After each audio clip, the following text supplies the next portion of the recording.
ಎಲ್ಲ ವೀಕ್ಷಕರಿಗೂ ಆತ್ಮೀಯವಾದ ಸ್ವಾಗತ. ಇವತ್ತಿನ ವಿಡಿಯೋದಲ್ಲಿ ಶಿರಾಡಿ ದೈವತ್ವವನ್ನು ಪಡೆದ ಕಥೆಯನ್ನು ಹೇಳುತ್ತಿದ್ದೇನೆ.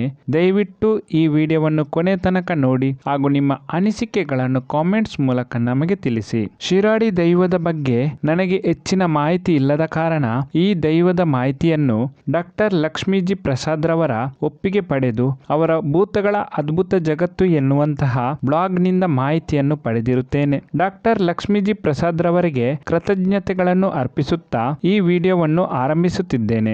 ಎಂತಿಮಾರ್ ಗುತ್ತಿನಲ್ಲಿ ಸಂತಾನವಿಲ್ಲದ 7 ಜನ ಅಕ್ಕ ತಂಗಿಯರು ಬಹಳ ದುಃಖದಿಂದಿರುತ್ತಾರೆ. ಅವರಲ್ಲಿ ಕಿರಿಯವಳಾದ ಸೇಕೆದಿ ಎಂಗ್ಸು ಎನ್ನುವವಳು ಒಂದು ದಿನ ರಕ್ತೇಶ್ವರಿ ದೈವಕ್ಕೆ ಈ ರೀತಿಯಾಗಿ ಹರಕೆ ಹೇಳುತ್ತಾಳೆ. ನನಗೆ ಮಕ್ಕಳಾದರೆ ನನ್ನ ಮೂಗುತಿಯನ್ನು ಕರಗಿಸಿ ರಕ್ತೇಶ್ವರಿಗೆ ಮುಗುಳಿ ಮಾಡಿಸುತ್ತೇನೆ ಎಂದು ಹರಕೆ ಹೇಳುತ್ತಾಳೆ. ಅವಳು ಹರಕೆ ಹೇಳಿದಂತೆ ಅದೇ ತಿಂಗಳು ಆಕೆಗೆ ಗರ್ಭ ನಿಂತು 9 ತಿಂಗಳು ತುಂಬಿದ ನಂತರ ಆಕೆಗೆ ಗಂಡು ಮಗುವಿನ ಜನನವಾಗುತ್ತದೆ.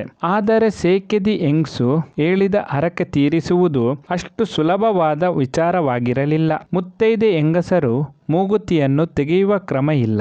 ಬಹುಶಃ ಈ ಕಾರಣದಿಂದಾಗಿಯೇ ಆಕೆಗೆ ಹರಕೆಯನ್ನು ತೀರಿಸಲು ಸಾಧ್ಯವಾಗುವುದಿಲ್ಲ. ಹೇಳಿದ ಹರಕೆಯನ್ನು ತೀರಿಸದಿದ್ದಾಗ ರಕ್ತೇಶ್ವರಿ ದೈವ ಮುನಿದು ಆಕೆಯ ಮಗುವನ್ನು ಮಾಯ ಮಾಡಿಬಿಡುತ್ತದೆ. ಮಾಯವಾದ ಮಗು ರಕ್ತೇಶ್ವರಿ ದೈವದ ಸೇರಿಗೆಗೆ ಸೇರಿ ದೈವತ್ವವನ್ನು ಪಡೆದು ಶಿರಾಡಿ ದೈವ ಎನ್ನುವ ಹೆಸರಿನಿಂದ ಆರಾಧಿಸಲ್ಪಡುತ್ತಾನೆ. ದೈವತ್ವ ಪಡೆದ ಈತ ತನ್ನ ಕಾರಣಿಕವನ್ನು ಮೆರೆದು ಊರಿನ ಜನರು ಭಯಭಕ್ತಿಯಿಂದ ಶಿರಾಡಿ ದೈವಕ್ಕೆ ಕೋಲ ನೀಡಿ ವಿಧೇಯತೆಯಿಂದ ಸೇವೆ ನೀಡುವಂತೆ ಮಾಡಿ ತುಳುನಾಡಿನ ಕಾರಣಿಕದ ಶಕ್ತಿಯಾಗಿ ಆರಾಧಿಸಲ್ಪಡುತ್ತಾನೆ. ಈ ಮಾಹಿತಿ ಇಷ್ಟವಾದಲ್ಲಿ ದಯವಿಟ್ಟು ಈ ವಿಡಿಯೋವನ್ನು ಲೈಕ್ ಮಾಡಿ. ಹೊಸತೊಂದು ಕಾರಣಿಕದ ದೈವದ ಮಾಹಿತಿಯನ್ನು ಮುಂದಿನ ವಿಡಿಯೋದಲ್ಲಿ ನಾನು ನಿಮಗೆ ತಿಳಿಸಿಕೊಡುತ್ತೇನೆ. ಎಲ್ಲ ವೀಕ್ಷಕರಿಗೂ ಧನ್ಯವಾದಗಳು.